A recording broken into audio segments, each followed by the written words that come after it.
પોરબંદરની અંદર જે બેડા વિસ્તારમાં વિધાણા ગામની અંદર આ બેનનો ફોન આવ્યો ને ઓગળાભાઈ કીધું કે મારે અમારે આવો બનાવ બન્યો છે અને અમારા છોકરાનો હાડો એ અમને હેરાન પરેશાન કરે અને અમારી વાડી આવીને અમને તોડફોડ કરીને બહેને મારી અને દારૂ પીધા ને બિચારા હેરાન બહુ દુઃખી થતા હતા એટલે મેં કીધું કાંઈ વાંધો નહીં એટલે હું આજની વાડી આવ્યો અને તમારું નામ કયો ને રામબીબેન હું બનાવું તમારા હાડાનો દીકરાનો હાડો હું અહીં આવીને કરી ગયો કે ક્યાં ગયો તમારો દીકરો એટલે મેં કહ્યું કે મારો દીકરો ખબર નથી ધમકી દીધી ભાગે જા બોલાવી તો જ જવું નકર નહીં જાય મારા બાપની વાડી છે 50,000 રૂપિયો લઈને આવ્યો મારો દીકરો 1 રૂપિયો લઈને આવ્યો નથી ત્યાં સુધીને શું તોડફોડ કરી બેન શું કર્યું એમાં બેઠા ને ખાટલા હોતા બીજા બેઠા હતા સાના મના 2 જણા હતા ને બીએન ડબલા કાઢે ડબલા ક્યાં આર્યા બીએન ડબલા બે ડબલા બતાવો મેં કહ્યું કે ભાઈ આ 5 ડબલા હતા 5 જણા હતા 5 જણા હતા ને બે ને ડબલા અહીં પીધા અને આ લોકોને હેરાન કર્યા અને બિયર નહીં કે અહીં પીવું હોય ને પેટી લેવું ને અમારા બાપની વાડી ધમકાયો ને અને આની પોતાની જે વાડીની અંદર આવીને હુમલો કર્યો ને અને આ લોકો દોડી તમે પછી દોડીને ભાગ્યા ને ભાગી ગયા ફોન આવ્યો હતો એટલે બીકમાં વયા ગયા ને ખબર ન રહી મારે પણ પછી આ બનાવ પછી તમને પોલીસ વાળા તમને 112 ને ફોન કર્યો પોલીસ સાહેબ આવ્યું પછી શું થયું પછી પોલીસવાળાએ કીધું કે તમે આ ગાડીમાં બેઠા રહ્યો અમે લઈ આવીએ તો એને કઈ ખબર પડે કે વાડી ક્યાં હે માછીની તો એ પર બાર આવ્યા તો એને લઈને ફરિયામાં હાંભા ઉપાડ્યા ને પછી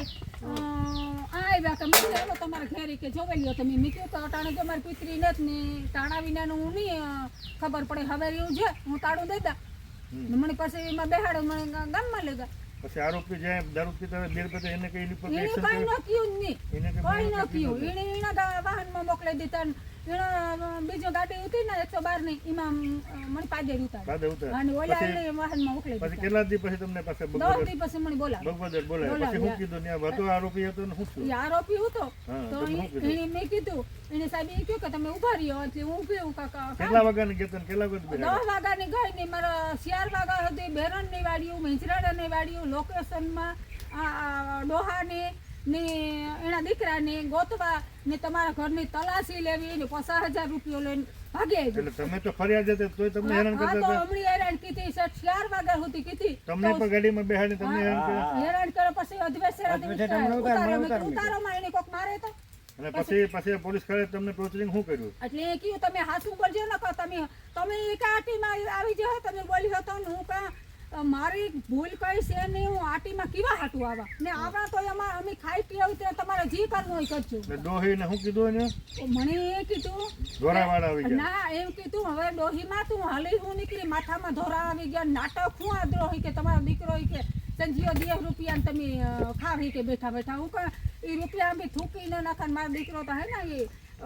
જબરજસ્તી લે જાય વાડી તમને સવાલ કર્યા એને માયું કે એને કઈ ડોહાને એને નહીં હોય એની માયને ધોરા બોરાવાર નહીં આવતા હોય અને આ રીતના હેરાન કરે ને આ લોકોને આ અધિકારી હોય કે પીએસઆઈ હોય કે એની જવાબદારી ન આવે હમણે શાંતિથી જવાબતા દે ને કે કામ બેન ફરિયાદી હોય ફરિયાદ છે એ તો કઈ પૂછે આરોપી ને સામે તમને ધમકાવ્યો ને હા ધમકાવ્યો હો હા બોલ ઈ તો ઉભો તો જાય એટલે ઈ તો તમે અર્જુનભાઈ ને પેલા ક્યારે કીધું છે અર્જુનભાઈ મોઢવાડિયાને તમે કેવલ આવ્યા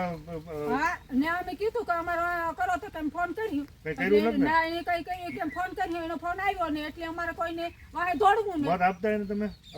અર્જુનભાઈ ની જ માતા છો મેં બીજા કોઈને આપ્યો જ ને તું આ પંજો હતો ને પંજામાં હાથનો પંજો એમાં જ મેં દીધો કોંગ્રેસ માં આવ્યો ને તોય મેં એમાં જ દીધો ભાજપમાં ગયો તો પાછો દીધો હા બસ મેં અર્જુનભાઈ ને દીધો પણ મારું કોઈ સાંભળ્યું નહીં એટલે આ લોકો એટલા દુખી છે ને જ્યારે મને ફોન આવ્યો એટલે મારો દીકરો કે મારે મરે જવું માં દવા પીએ મારે ઘરનું કામ તમને હેરાન કરે મેં કીધું તું મરી ના તો અમે મા બાપ તારા મહાલા ગણમાં ત્રણની ને હેલા ફેરી જહેલા ના સુધી અમે કીધું કે રાવા દયો મારા દીકરાની મારા દીકરાની તમને ન્યાય મળશે તમારે અમે બેઠા બેરના દીકરા હે અમે નાથાભાઈ હું તમે કહો સમાજ સેવા જનકી જોઈએ મારા બીજું કઈ નથી તો મારે ન્યાય જોઈએ એટલે તમને પૂરતા પ્રયત્ન કરશું ને જેટલા પોલીસ વાળા છે જે 2 નંબરના ધંધા કરે દારૂ વેચે બુટલેગરોને પકડવાના બદલે તમને ગરીબોને હેરાન કરે એટલે એની પર એમ જો ખાતાકીય આપણે પગલાં ભરાવવું હોય એને પર મુખ્યમંત્રીથી લઈ અને વડાપ્રધાન સુધી આપણે નાખશું અને ગૃહમંત્રીને નાખશું ને તો એની પર એક્શન લે એવા પગલાં ભરશું ને આજ હું તમને કહું અર્જુનભાઈ મોઢવાડિયા આ વિસ્તારમાં ચૂંટાણો હોય કેબિનેટ મંત્રી હોય તો આ એની જવાબદારી આવે તમે જો તો કોડીને ઉપર અન્ય છો તો એ લોકો સીધો પીઆઈ ને સસ્પેન્ડ કરાવીને તાત્કાલિક પગલા ભરીને બદલી થઈ ગઈ અને આની તો પગલા ભર્યા તો પકડવાની બેનની દીકરી સેસ્પેન્ડ જ કરજો. આજ બેનની એ મોટી કઈ નો રહેવા જોઈએ વડીલ છે બધો આપણા તો વડીલ ને પિતાની ખરીદેલી તો 4.5 લાખમાં. જો જે આની જવાબદારી ના આવે આ લોકોને હા, ને બચાવવાની ધંધો મોટા પાયે હાલે હેને. તો દારૂનો ધંધા ભઠ્ઠો કરે હાલે. ન્યાય જોઈએ છે ને હા, ન્યાય જોઈએ એનો ભઠ્ઠો હાલે. ઈ તો કરશે જામનગરની સરહદમાં. પોલીસ ખાતું છે ને ઉપરની નેવટિયા ઇન્ક્વાયરી આવે ગામમાં કઈ દારૂ કોઈની બેસવાને તો ગામો ગામ બાડીઓમાં એટલે બે નંબરના રાખી ટૂંકમાં દીધા બુટલેગર છે ને બે નંબરના ધંધા કરે ને આ ભાઈ છે ઉઘરાભાઈ ને સીધા માણસો છે એટલે આનો વાહો મૂકી દે ને એના છોકરાને હકે જીવવા દે અને આ જે આરોપીનું નામ લે એની પર કાયદેસર પગલાં ભરે ને આ અધિકારીને કાયદાકીય તપાસ કરીને એને જો અહીંયા આવે જો ડબલા દારૂના પડ્યા એને બધું પડ્યું જો ધાર છે તો બધું નીકળે તો એને આ તો ઇંગ્લિશ દારૂના ડબલા છે તો એને દેહી દારૂ તો ઓલો વેચે એમ કે આ બુટલેગર છે જ અને આપ દારૂના ક્યાંથી આવ્યો શું કર્યો ક્યાંથી લઈ આવ્યો કેમ પીધો 5-2 જણા કોણ હતા એની ઇન્ક્વાયરી થવી જોઈએ અને આની પર કાયદેસર એ લોકો પગલાં ભરે અને આરોપીને જેલમાં નાખી અને પોલીસ ઉપર ખાતાકીય તપાસ થાય અને એ લોકો ઉપર એકદમ પગલાં લેવાય એવા અમે પૂરેપૂરા પ્રયાસ કરશું તમે ચિંતા ન કરતા હો તમે અમે તમારા માટે બેઠા બરાબર અમારે કોઈ હમણાં કામ જ